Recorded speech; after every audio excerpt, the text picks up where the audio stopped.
Have you ever seen a political interview go completely off script?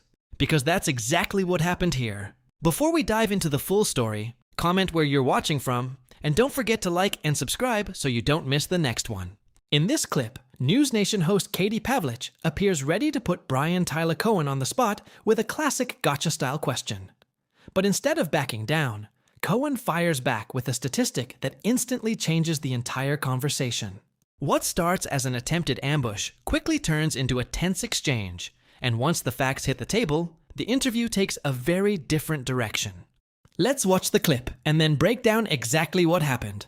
Joining me now is Brian Tyler Cohen, progressive YouTuber. Brian, great to see you again. Thanks for coming back on the show.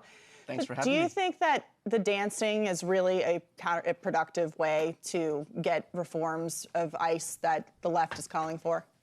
I think everybody should speak out in the way that they can be most effective. And so if dancers want to dance, then good on them. If there are students who want to walk out, good on them. If there are legislators who want to actually do something, good on them. We can all do our part. And I don't think that we should be, saving smoke for people who are trying to, offer up what little they can to draw attention to this, when there are other people who are just basically apologizing for ICE's overreach. I mean, I do agree. I mean, I'm glad that they're not screaming and interrupting federal investigations or shooting people in the face, for example. Or operations where ICE agents are trying to go in and remove pedophiles and rapists and murderers from communities, blowing whistles in their ears. I agree. I'm glad that dancing is a better form of peaceful protest. But last week, we saw an unprovoked attack on a mother in an unpeaceful protest, leaving her covered in bruises. She was outside of a school and attacked by kids who were not in school. Why is the left radicalizing these students to not only leave school, where the country has a 54% rate of not being able to read, in order to go out and then attack people who are just asking them to calm down? Yeah, I mean, look, I agree that literacy scores in this country are pretty dismal. And in fact, the lowest literacy scores in this country are in red states run by Republican governors and Republican legislatures. So I definitely think that's a big problem to consider. I mean, if you look at places like Oklahoma, for example, if you look at places like Arkansas, I mean, these are, Mississippi, Louisiana, these have the lowest test scores in the country. But that, I'm assuming that's not what you want to speak about.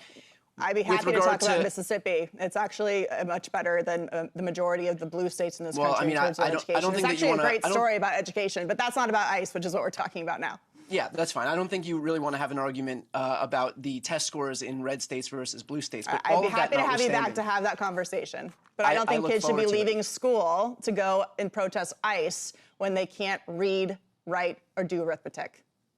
Look, I think that we have a very important First Amendment right in this country, and if kids want to use what platform they have to step out of school to protest the overreach of a tyrannical government and a lawless rogue agency, then I support their ability to do that. Again, look, you're going to find individuals who are going to be violent, and you're never going to see me defend anybody who brings violence into the situation. So I'm not going to defend that. And certainly, there are people everywhere who are going to resort to violence, and I think you and I can both agree that that's not acceptable. I would agree, regardless of where it happens.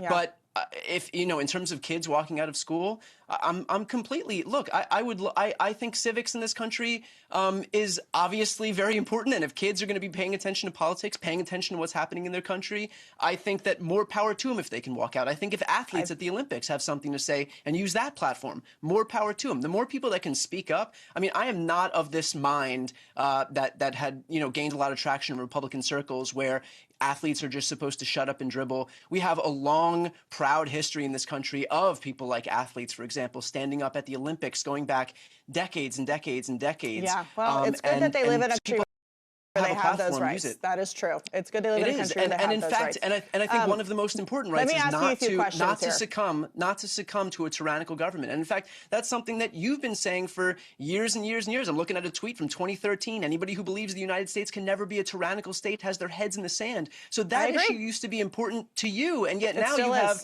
a rogue agency killing people with impunity, we're not going to see any justice for Renee Good, we gotta take a second and take a step back. Okay, first of all, Renee Good arguably tried to run over an ICE officer with her car. So you say that you're not for violence. There's lots of video showing that we almost ran him over. We know what it looks like when somebody turns the steering wheel to the right. In terms of the issue of tyranny, you brought this up last time you were on the show, so I'm happy to bring it up again. What about Alex Preddy? Well, there's Alex Preddy was at a protest 2 weeks prior, ICE, and got violent with the officers, kicked out a tailgate, then went to another one. But let's get back to the point. So kicking a tailgate 11 days prior is justification to kill somebody?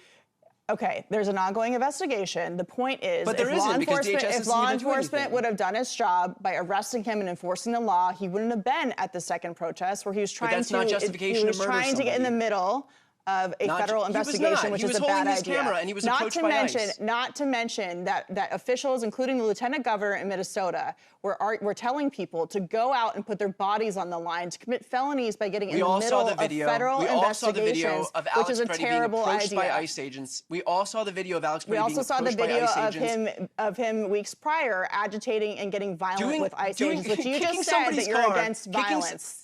Kicking somebody's car is not justification to murder. Getting involved in the middle of a federal investigation is a felony, okay? Do you think kicking someone's car is adequate justification? Democrats telling children to leave school when they cannot read or do math, which is going to be detrimental for their future, telling them to leave school to go protest ICE with no end in sight, and telling people to put their bodies on the line, as they did with Renee Good and Alex Preddy, is not a good way to change things in Washington. The way you do that is by coming to D.C. and talking about the differences and what they want to change. I would have loved to talk to you about that tonight, but you wouldn't let me get to the point. So Brian Tyler Cohen, it's great to have you. Thank you for coming on the show. Next time, hopefully we can have a cordial back and forth instead of talking over each other. Thank you very much. That interview ended exactly the way a lot of people saw coming. The moment Brian Tyler Cohen brought up the education statistics, the entire conversation shifted. Instead of addressing the numbers directly, the discussion quickly moved away from the point. And that's what stood out most. Whether you agree with Cohen or not, he came prepared with facts, and those facts changed the dynamic of the interview. What was supposed to be a tough interview for him ended up putting the host on the defensive. By the end, the conversation had completely lost its original direction, and the interview was cut short before any real resolution could happen. That's why this clip is getting so much attention. It wasn't just a political disagreement. It was a moment where preparation met a narrative that suddenly became much harder to defend. Let me know what you think in the comments. Did Brian Tyler Cohen win this exchange? Or do you think Katie Pavlich made a stronger case? If you enjoyed the video, make sure to like, subscribe, and turn on notifications so you don't miss the next one.